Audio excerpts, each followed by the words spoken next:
Hello, everybody, and welcome back. First off, before I get started, I really want to say I appreciate you guys doing what you do, subscribing, leaving some nice comments, and hitting the like on the video, though I won't ever ask you to do that. So, today, um, I hate gear review videos. Nobody wants to hear about it. Nobody cares that you bought new shit. But that's what today's video is, unfortunately. This is my new helmet. It's a Team Wendy bump helmet, and that isn't really the cool part. Everybody knows about that. Everybody knows they're good. I'll talk about it a little bit, but mainly what I want to talk to you about are my new helmet pads. These are the deluxe retrofit pads from 4D Tactical. It's a set that comes with 3/4 and 1-inch thick pads as opposed to the regular set, which is 1/2 and 3/4, I think. I got kind of a tiny head and a weird shaped head, so I needed the thicker ones. And I even had to leave an original absorption pad in there. Anyways, I used to have a hard-headed veterans bump helmet. I would make that joke, but I already made it in the last video, so I'll leave you be. This Team Wendy helmet is a little bit better for a couple of reasons, but it's not that much better. It's not as much of a jump in quality as much as an improvement as I had hoped it would based on the price difference. Okay, so to start off, this is a very good quality helmet. Team Wendy makes good stuff. So does OpsCore, so does MTech, and for the most part, in my experience, so does Hardhead Veterans. But you can feel a little more at ease that you're buying an American thing, if that's kind of not fitting that I have a Somo gear sitting there, is it? Shit talking China. Anyways, Team Wendy seems like a good company. They're back on the menu after their whole sucking Hillary Clinton off thing back in 2016, it appears. I think they've been sold or something like that. New ownership, whatever. So this is a plastic helmet. It does not protect you against any kind of ballistic threats, but it protects you kind of in the same way that this would. That's a motorcycle helmet over there. And I'll talk about some similarities. Now, comfort. That's what matters. We're putting heavy shit all over it. We've got night vision, and then I have a counterweight to counterbalance that. And this whole thing weighs like 4.5 pounds. That's a lot of weight. And so comfort is probably the most important thing here. You obviously want good head protection, which I'm quite confident this will provide, but you also want comfort. So the pads that come with the Team Wendy helmet, you've got the actual impact absorption pad here, and then the comfort pads, which look, forgive my unpreparedness, look a little bit like that. They're very thin, and in my opinion, they're not very comfortable. And I was actually quite disappointed that my $200 Hardhead Veterans helmet was about 10 times more comfortable to wear than my $400 Team Wendy helmet. I understand these are probably a little bit better for protecting your head, but I wasn't going to have it. I'm getting a headache in about 20 minutes with all this shit on it, and yeah, not happening. So I did a little bit of research. 4D Tactical is a company that makes some helmet pad kits, and I must tell you, these things are amazing. This is the best single thing I have ever bought relating to night vision.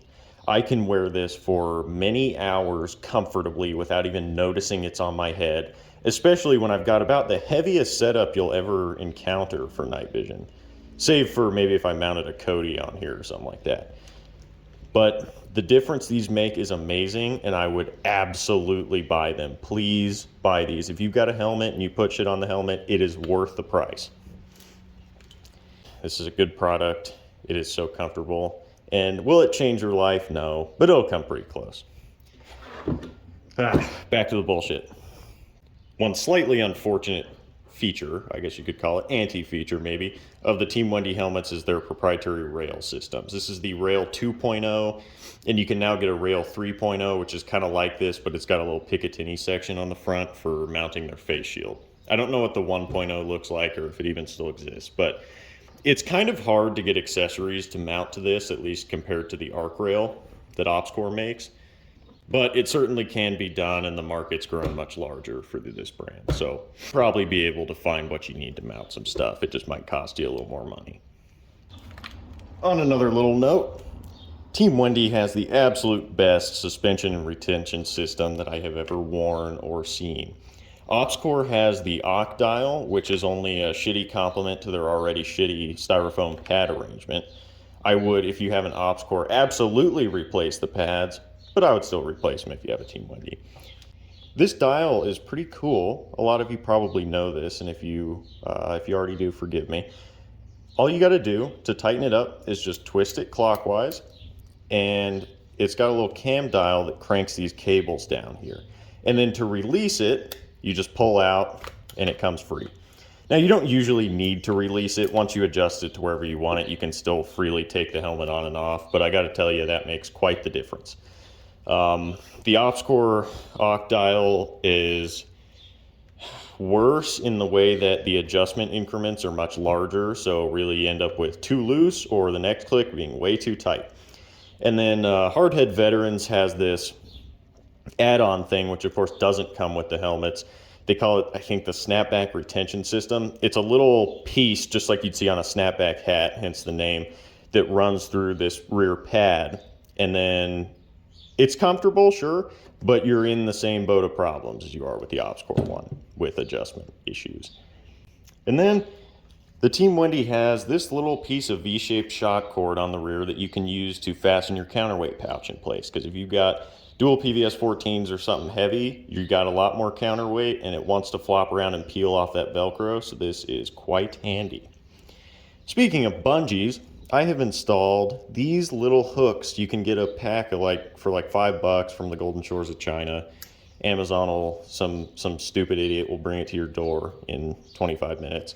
And then you can loop these through the shock cord and replace the regular hooks. And then they can serve as your retention system, your lanyard, as well as bungees to provide tension.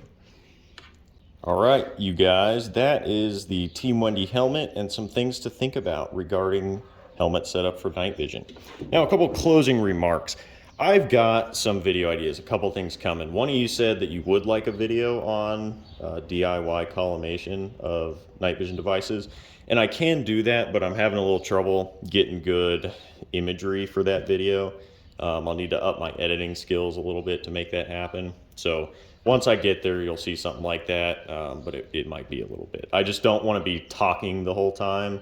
I'd rather show you what's actually happening. And then I've got another video in the works about blacking out your vehicle. No, I'm not talking about AutoZone spray paint. I'm talking about exterior light cutoff switches for driving with night vision. So we'll have that coming up. That'll be cool. And thank you guys for being here. I really appreciate you guys taking some time out of your day to come watch this shit. So hope you guys have a fine day, and I will see you in the next one.